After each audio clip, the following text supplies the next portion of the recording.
Heartbreaking. Man too good at fighting game to enjoy playing against friends, but not good enough to play competitively. TheHardDrive.net, June 29th, 2019. 6 years ago, I was in my dorm room playing my first fighting game and browsing our Smash Bros. After reading the article and skimming the comments, I was overcome by an overwhelming sense of despair and hilarity. I never gave consent to be in this article. Why'd you have to open that wound like that? Leave me alone. Damn. After I finished laughing my ass off, I remember thinking, I'd been playing for nearly half a year at this point, and I still felt terrible at the game. I was still technically not a complete beginner, but anyone who knew what they were doing would stop me.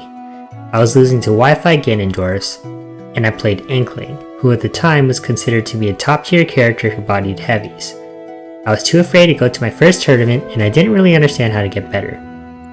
I haven't thought about this period in a long time, at least until someone asked me to make a video about it, but it's definitely a big struggle for the average player. The wall that every beginner player needs to break through before they become intermediate and get confidence in their play. Because it really does feel like a very minor part of the total playtime when you're an experienced fighting game player. You'll see a ton of videos about why fighting games are cool, how to get started getting into them, and some motivational advice about gritting your teeth, expecting losses, and sticking with it. And then you get the metaphorical cornucopia of information. Wikis, spreadsheets, videos, tournament analysis, and overtures for paid coaching. Check it out and you'll get good. Basically, the idea is that since fighting games require you to learn, you should also do the independent study that's needed and ask for help when you need it. That'll teach you the skills to grow in the future. And that's not necessarily wrong exactly, because you do need to put in that work. But going from, hey, fighting games are cool, check it out, to, okay, join a tournament. It's like asking someone to draw the rest of the fucking owl. There are some soft skills that you have to develop in order to improve, so I'm making this video to bridge that gap for people who are interested in learning but don't know how. If you haven't been able to figure it out on your own, and you think you've tried everything, I hope this guide based off of my personal experience will help you get there. The single most important thing for you to get better is motivation and self-discipline. It's not easy to get better if you don't particularly care or put a strong effort into wanting to improve. Motivation is not something you can force. Does it really break your heart that you're bad at a video game? At the end of the day, that's what matters. Motivation is also different from desire. You ever stay up thinking about all the things you're going to change starting tomorrow morning, like going to bed earlier, working out more, or not procrastinating on your homework? Or maybe you watched some old Kobe Bryant interview about how he used to sleep 4 hours a day and work out like a maniac, making you think that you should copy that work ethic too. And then you wake up and it suddenly occurs to you that you actually have to do those things to make change. Motivation and self-discipline are intertwined. You have to truly care. Here's the hard truth. You don't have to be good at fighting games to enjoy them. If you play against other people who aren't that good and are as clueless as you are, it won't be a big deal and it'll just be something you bust out when the guys come over, like Mario Party. Or you can just be content with playing the new fighting game that comes out and watching Twitch tournaments. I would say most people are here. Fighting games don't have to be a big part of your life, and that's totally fine. I get it.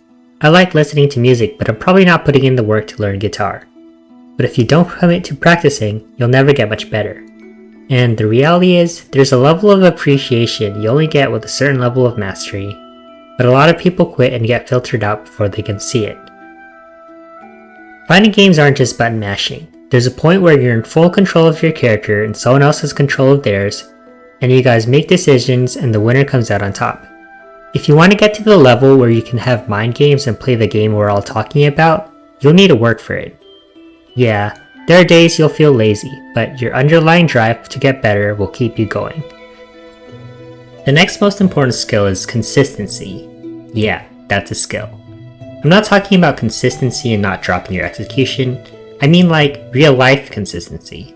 You need to play regularly, maybe 1 to 2 hours a day for about a year before you're an advanced beginner, and maybe an additional half year on top of that to be comfortably intermediate. Rome wasn't built in a day. This is probably the hardest part, but at the end of the day, you do need to play to improve. And when I say regularly, I don't mean play for 10 minutes one day and then 10 hours a week later, and then dropping the game for half a year, or playing 50 hours in one fighting game, dropping it, playing another fighting game, and then switching fighting games every time a new one comes out. Let me explain why this matters. The higher level skills that you need to build to stop being a beginner are dependent on you mastering low level skills and using them. First, you'll need to spend time becoming comfortable with the button layout in a fighting game, and being able to know where the buttons are without concentrating. Then, you need to learn the game mechanics. Then, you need to learn what your character does and what their buttons do. Then, you need to understand by grinding it out into your muscle memory and being able to do your buttons consistently in a live match on demand. Then, you need to be able to come up with a strategy using all of the tools in your kit. Then, and only then, can you have a game on equal footing with someone with the same level of mastery and engage in the dance of minds. People aren't robots. We forget things. Let's say that you learn the button layout and mechanics in 50 hours and then you drop the game. When you come back after your break, you forget what the mechanics are. You're rusty. That's understandable. You spent all your time relearning the mechanics and then you drop the game because you're just bored. And then you repeat that ad infinitum and never get better because you kept doing the same boring thing. Not only is that not fun, it kills your vibe and makes you want to quit. That's really inefficient, and when you look at it that way, it's very obvious to see why you're stuck. So commit to playing and thinking about the game regularly, and after about 300 to 500 hours, you'll feel comfortable. Life happens, you have other hobbies and responsibilities, and you need to take breaks. As long as you understand that you do need to make up that lost time and hold yourself accountable, you'll be fine. And the cool thing is, once you get to that next level, you won't forget the basics anymore, and the skills you learned will transfer over to new fighting games. Here's a tip for consistency. Motivation affects consistency a lot, and motivation can be affected by outside factors. It's a push and pull between your desire to play and the effort you need to do it. Reduce the friction that makes it tough for you to invest time and increase the enjoyment you feel from it. Make sure to put yourself in a situation where you're able to play against other people. If you're playing Skullgirls, join the Discord and ask for matches. Make sure you have a wired connection and be sportsmanlike so people actually want to play with you. Be friendly so you can make friends to compete against. DM people and actually try to chat. It's easier to keep playing when you have people to play with, obviously, and you'll probably derive external rewards from seeing your progress change in relation to other players. In other words, cool, just play hundreds of hours, consistently and regularly. Tough but doable. But before you ask, no, you can't just play mindlessly for 300 hours and become intermediate. That's just the first step. The next skill you need is knowing how to ask good questions. People are generally nice and willing to answer you, but not having a good question to work with makes it really hard to help.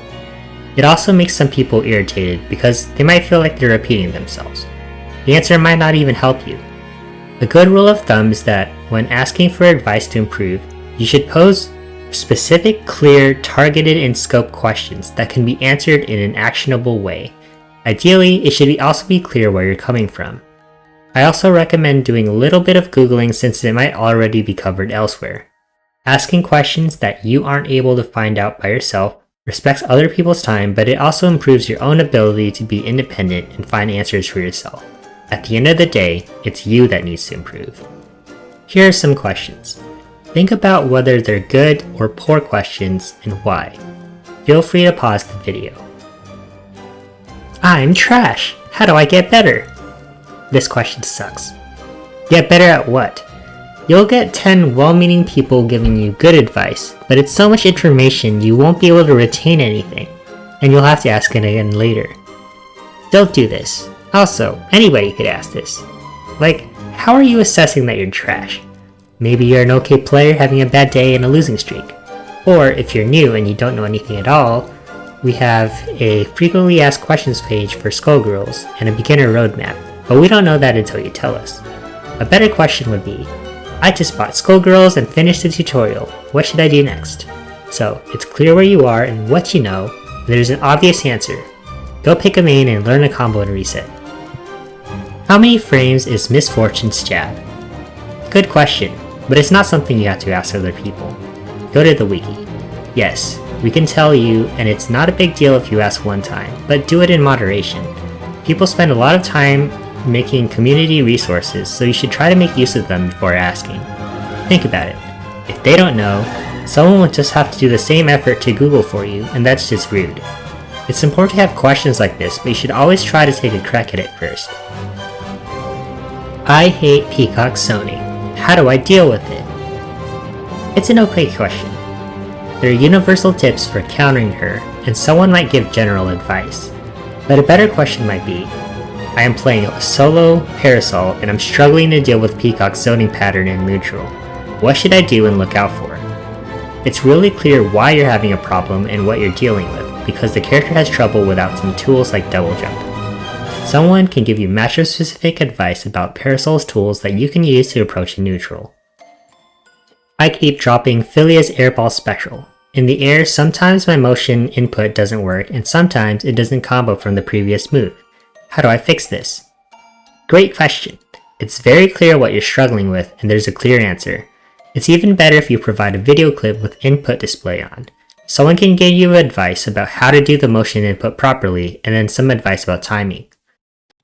Two top players play my character in different ways and I'm not sure which is better. Who should I copy? This is an interesting discussion question, but it's not a good advice question since there's no right answer. Ask this understanding that the answer will be it depends and that there will be a discussion about it, but you'll get used to the it depends questions the more you stick around. Once you learn to ask questions, you can also start to ask yourself questions and use it to inform your practice. I don't know what to do in this situation. What tools does my character have to deal with it? I don't have a combo or conversion for this situation. I need to figure out what to do and get it down. Throughout your time playing the game, always make sure to have a learning mindset and ask questions about what you could and should do. If you don't have a question, make one. If you aren't being challenged by the people you play with, play stronger players to expose gaps in your gameplay. That brings me to the next skill. Learning how to learn new things. Iteration. Change your mentality to continued growth instead of winning. Because trust me, you'll lose a lot. The master has failed more times than the student has even tried. Get used to it. So, you know all that information on the wiki and the information from that tutorial? You do actually have to learn that at some point.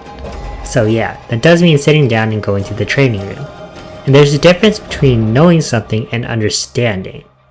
And understanding only happens through practice and usage over time. There is no one thing that makes you good, so you need to slowly integrate new techniques over time to make yourself a better player. However, at the end of the day, keep in mind that the reason you're doing all this is because you actually want to get good. What does getting good mean? Being able to be competitive with other people. This means actually playing other people. Don't fall into the trap of trying to memorize everything before you even start playing. Training mode is the place you go to when you have questions and want solutions. So start by playing, and if you notice that you don't understand something or are missing something from your game plan, go back to training mode. Learn a skill, use the skill, then play until you find out that you need to learn something else. Here's an example. Start playing someone, and then they do more damage than you. They have a full combo and you just have strings. They don't seem to be particularly smarter than you, but because they do more damage, they're winning because they need to hit you less times. The solution? Learn a better combo with your character. You get the picture. And then you play with that new combo until you figure out another reason you aren't winning. You should never feel like you don't know where to go next. Does your defense suck? Then you need to learn the defensive skill. Does your damage suck? You need to learn a better combo. Do you drop combos? Practice your execution. Did you lose to a character you don't understand? Study the matchup. This brings me to the very last skill. You'll need to set good goals to do this efficiently and productively. Smart ones. Specific, measurable, achievable, relevant, time-bound goals. Here's an example. Learn everything about my character in a month. Is that a good goal? No. That sucks. How do you measure everything? And is that really achievable? Even top players learn new things. It's so vague that you can't tell. What about learning a new game mechanic, like push block? That's good. Let's make it smart. Specific. I want to learn a game mechanic and use it regularly. Measurable. In situations where I want people to whiff block strings, I want to remember that it exists and I have the muscle memory to execute it. I can measure it by the number of times I don't do it in-game because I forgot. Achievable. Yeah, it's not a crazy hard thing to press input-wise. Relevant. My defense sucks and I want to master game mechanics. Time-bound. I'll give myself a week to learn how to use it. So, I will practice push block this week to force people to whiff block strings. Very smart. Your goal this week becomes to learn how to push block, not to win. Sure, winning's nice, but anybody can win. But if you set consistent goals to learn new things one at a time, you will be able to measure your progress objectively. Hyper-focus on learning a new skill until you've mastered it, then keep setting new goals. Eventually, you'll have enough skills that you'll be a well-rounded player. Not sure where to start? Don't worry, just pick anything from the wiki or tutorial to start, and then you can start focusing copying skills that better players have. If you change your outlook on success and failure to be based on whether or not you met your SMART goals, then it's productive and easy to work on. Poor goal setting will make you feel stuck and not see any personal improvement, which is harmful to your mental health.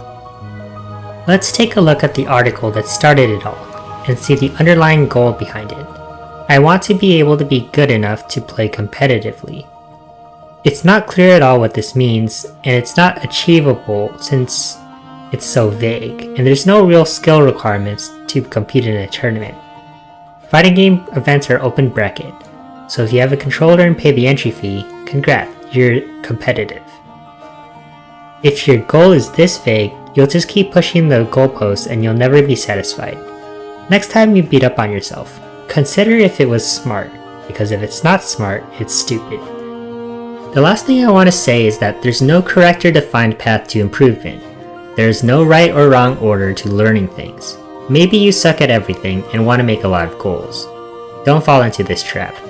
If you have a lot of things to work on, pick one thing, set a goal for it, practice in your defined time frame, and move on. You'll eventually learn everything, so just start with one at a time. Alright, let's take a look at everything we covered. Motivation. This actually has to be something you want to do because it affects your ability to be consistent, keep playing, and learn. Keeping yourself motivated is key to improvement. Consistency. You need to stick with this since your skills build off of each other so that you can keep improving instead of being stuck. Stick with one game regularly over time for about a year and a half. Be easy and enjoyable to communicate with so people are down to play with you, which will keep you wanting to come back. Asking good questions. You should always seek to improve, but this also makes it easy for people to understand what you want and help you. Getting clear answers this way makes it efficient to improve. Iterating. If you keep learning more and more about the game, you will become better.